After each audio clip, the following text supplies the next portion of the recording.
What's happening everyone, TomGorian here and welcome back to episode 6 of the F123 Haas to Glory. This is the Spanish Grand Prix episode 6 of the F123 Drive Career Mode, and that's weird saying the Spanish Grand Prix after Monaco because usually Spain is before Monaco, but for the 2023 season Spain is after Monaco. Speaking of Monaco, check out the previous video in the link in the description because we actually won in Monaco. We are coming off a 2-race win streak from Miami to Monaco, and now we enter Catalonia for the Spanish Grand Prix. Check out the annotations for the playlist to follow and also subscribe to the channel for more F123 career mode content, league racing and just F123 goodness and all of that other jazz, and also click the bell on the notifications tab so you never miss an upload.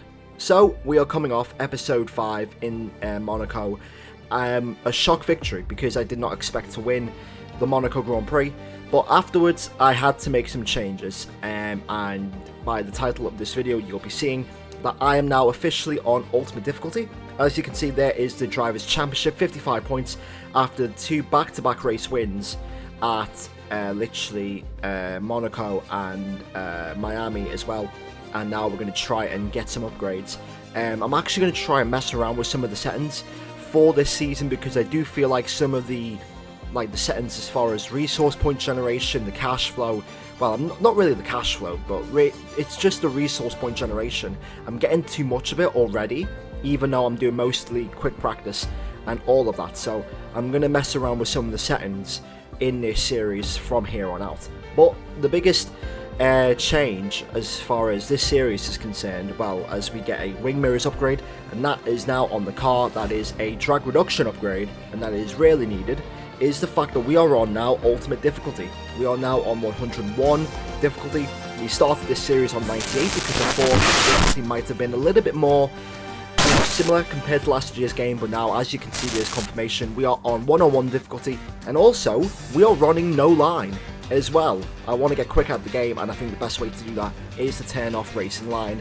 For the first time ever I am now turning off racing line in this F123 career mode series, and now we enter qualifying for the Spanish Grand Prix, and this whole entire episode is going to be literally me trying to learn no line around here. And as you can see, it's not going quite well. I literally messed up at turn 1, broke a little bit too late, and I just went a little bit wide. So yeah, qualifying for Spain. The reason why I went to 101 difficulty is just, at this point of the game, I mean, it's literally the first season, and I shouldn't be literally competing for wins. The fact that I've literally gotten 2 back-to-back race victories at Miami and Monaco means that I need to turn difficulty up, and I think I might go to 102 in the next episode, but judging on how this episode goes, I might stick with 101. But coming in towards the end of this lap, and I have to be honest, learning no line on F123 is, in my opinion, some of the most satisfying some of the most satisfying driving that I have on this game so far. And I have to say, from a driving perspective, even though like my wheel, the Logitech G923, has no force feedback, and there's a glitch with the force feedback where there's no true force feedback, just the handling and just the drivability of this game, regardless of what conditions or what track or what assist they use, it's a very satisfying game to drive, and I'm very happy with how I'm driving so far as we knock out the 50 and the 100 meter boards on the way towards the final corner. Lift off in 6th gear, and as you can see, across line we go. It's literally going to be P13 on the grid, only 2 tenths improvement. Yeah, I kind of expected better. We are solidly the 5th best car, and I did think that we could have had a chance of getting 10th or 9th in this race. But for this qualifying session, but it's P13 on the grid, and for the first time I think this series, Kevin Magnussen has absolutely outqualified us, and the gap literally just over 2 tenths. So that's kind of, you know, annoying. 2 tenths to my teammate, but we've got plenty of time to make up in the race. So let's do this. Circuit of Barcelona Catalunya has been on the calendar for over 30 years now, and it has served up some classics. Michael Schumacher's first win for Ferrari in 1996 in the rain. We have much better weather here today for the Spanish Grand Prix. The Circuit of Barcelona Catalunya runs to 2.9 miles. It's a heady mix of high and low speed corners.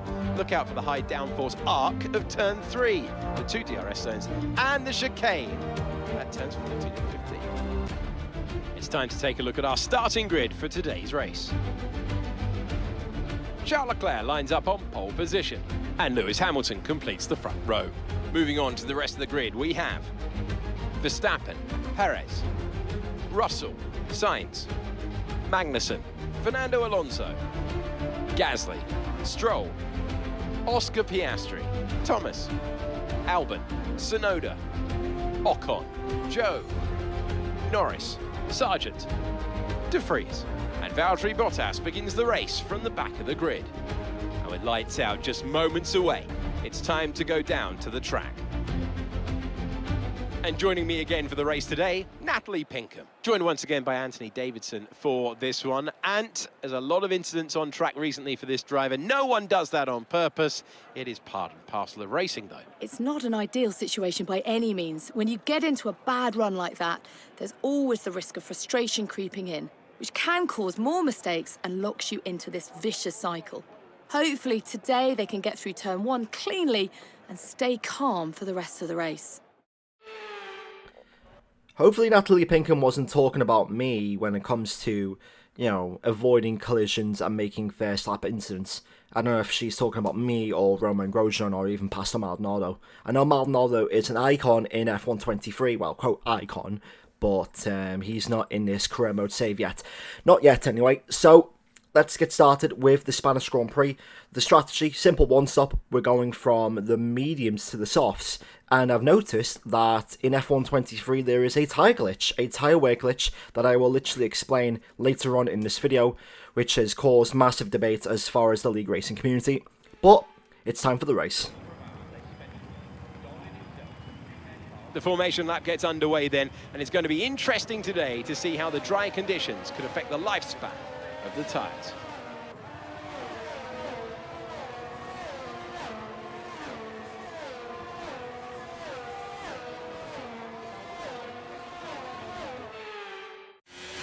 As the cars make their way back to the starting grid to form up and get ready for lights out, let's hope the race ahead today is a thrilling one that will go down as a memorable Grand Prix in the history books.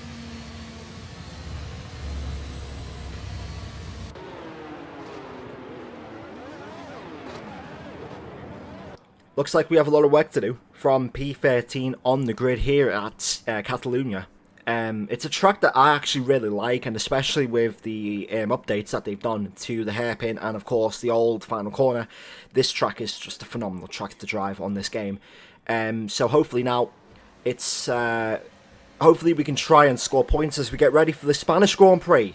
And it is lights out and away we go, and automatically we do have a great start as we already jump Oscar Piastri, and we're going to jump Pierre Gasly and also Lance Stroll as we already go in towards 9th place as we enter turn 1. We're going to go take the outside line, lose the back end there a little bit, and we nearly take out Fernando Alonso as we go in towards turn 3. And we're side by side with the Spaniard, the double world champion, and we tried to do an Alonso on Alonso, but I was going to dive down the inside in towards turn 4, and there we go, automatically in one sector. We force him a little bit wide. That was kind of aggressive there. I shouldn't have really done that, but that is a position, and already in the space of a sector we are now already in 8th place. So our first target is our teammate Kevin Magnussen, and on lap 3 we do get his slipstream. We don't get the DRS, but we're going to go around the outside of our teammate. We're going to break at 75 meters around the outside of our teammate, and that is a massive, massive overtake considering the fact that he's out-qualified us in today's race, and that's a massive statement. And I hope Gene Haas and Gunter Steiner are watching, because it's clear that we're not even 6 races into the season, and yet I've already shown to them who the number 1 driver at Haas really is. Anyway, speaking of number 1 drivers, Max and Carlos, former teammates side by side. Max loses the back end and we actually make a mug out of him, and we take position at the Spanish Grand Prix. So now, coming on towards the end of lap 4, lap 5, and Verstappen is now all over us, and as you can see, look how OP that Red Bull is in a straight line. That has been a massive discussion point in the real life season. We make a little bit of contact on his rear left side, but we retain position for the Spanish Grand Prix, and it's P6 already as we're going to try and hold on to this position.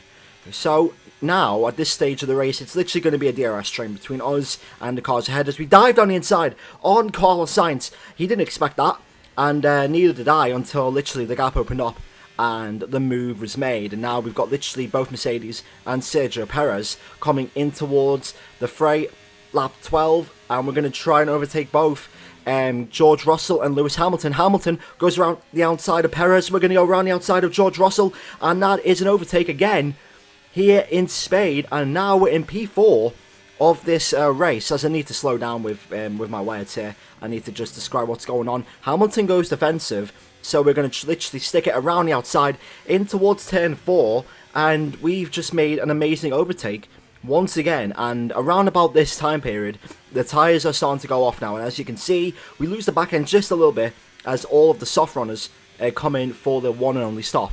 The softs runners are going from softs to hards. Meanwhile, we're doing the opposite of them. We're going from mediums to softs, so we're going to be quicker, I think, at the end of the race, but we're going to have more tyre wear if we're going to go for an undercut, and that's exactly what we're going to do. On the end of lap 18, we're going to box one lap earlier compared to our pit window, and as you can see right there, lap 19 we were supposed to box, but now we're going to box on the beginning of lap 19. 2.3 estimated stop time as we come into the box, and hopefully they let us go. And as you can see, 2.3 second stop time. That should give us P7, I think P8. But as you can see, hopefully we can get in front of that queue of Gasly, Magnussen and Stroll, and we just about do. So now we're on the attack. So the next lap afterwards, and we rarely go wide or really too tight on the final corner, as we do set the fastest lap, a 1:14 dot. That is the fast lap of the race, and now we're going to try and chase down Fernando Alonso in the Aston Martin. In the real life race, Alonso wasn't that good. He didn't have really that good pace, and now in this race he doesn't have good pace, as we're going to overtake him, and that is P6 for the Spanish Grand Prix, and we're only 6 seconds behind Max Verstappen. But now you're going to see a bit of a compilation of my lap times, and the time that I'm losing just in these consecutive laps. So as you can see, 15.6 the previous lap, 15.9 this lap. So I'm losing 3 tenths per lap, but I'm gaining on Hamilton as I literally do a 15.8 there. So we're literally around about what, the mid 15s, late 15s there, as we do another lap. And what lap time is this going to be? This is going to be a 15.6. So we're literally setting consecutive laps as far as, mid 15s are concerned. But we're not getting away from Fernando as much as we want to. Nick De Vries is out of the race, and he's had an engine failure, and that is the end of his race. Unfortunately, that didn't really bring out the safety car, unfortunately. But now we are on the final lap of this action-packed race so far, and Fernando Alonso is going to try and go around the outside of us in towards turn 1. We brake later than him, and we retain position. And unfortunately, we didn't catch Hamilton quick enough with this strategy. But yeah, we're literally 3 seconds behind Lewis Hamilton as we come towards the end of this race. Braking at the 100-meter board at the redesigned turn 12. I do believe Charles Leclerc wins the Spanish Grand Prix. His first win of the season, and I believe Ferrari's first win of this career mode series as well. As we come around the final corner, it's a decent race, decent position, and at the end of the day, it's P6. I'll take that. All right, race over. Take care of the car on the way in.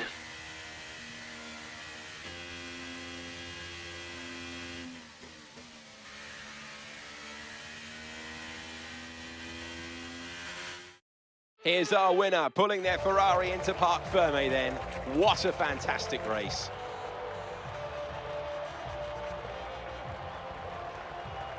Natalie, fill us in. What was it that helped the team achieve their success today? Quite simply, a driver is nothing without the team behind them. So, a deserved winner, but we do have to give a shout out to the team in the pit lane and back at the factory. Very much a collaborative process. Ferrari are at it again. An excellent performance at today's Grand Prix, and they're certainly a team that know what they're doing out there.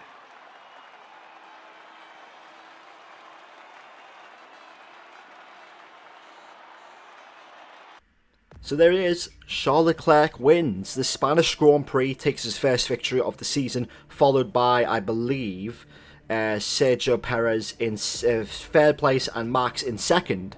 How the hell did Max finish second? He was behind us. He must have had a massive undercut on us, considering he was doing the softs to hards. But I mean, I'll be honest, that Red Bull is really overpowered, and Charles Leclerc takes victory. But yeah, the difficulty has definitely increased as far as just us making it too easy for ourselves this series. We do set the fast lap though, and we are literally, 4 times quicker than Charles Leclerc, 6 times quicker than Verstappen, 8 times quicker than Sergio Perez, as we finished 20 seconds behind. But yeah, not a bad race, considering we started from P12 or P13 on the grid, and we ended up in 6th place. I think that was the maximum we could have got out of today's race, considering the fact that, there wasn't no, yellow flags, no safety cars, no red flags. I think we got the most out of the strategy today. 40 points now separates us towards the championship leader, as we enter now, literally, race number 7 in the next episode. And as you can see, we have now overtaken Aston Martin in the Constructors' standings. But that's that for episode number 6 of the F1 23 Haas to Glory Driver Career Mode. If you did enjoy this video, make sure to hit the like button and also subscribe to the channel for more F1 23 content, and hit the bell so you never miss an upload. Follow the playlist, check out the last video. Thanks for watching, and I'll see you all in the next video. In a bit.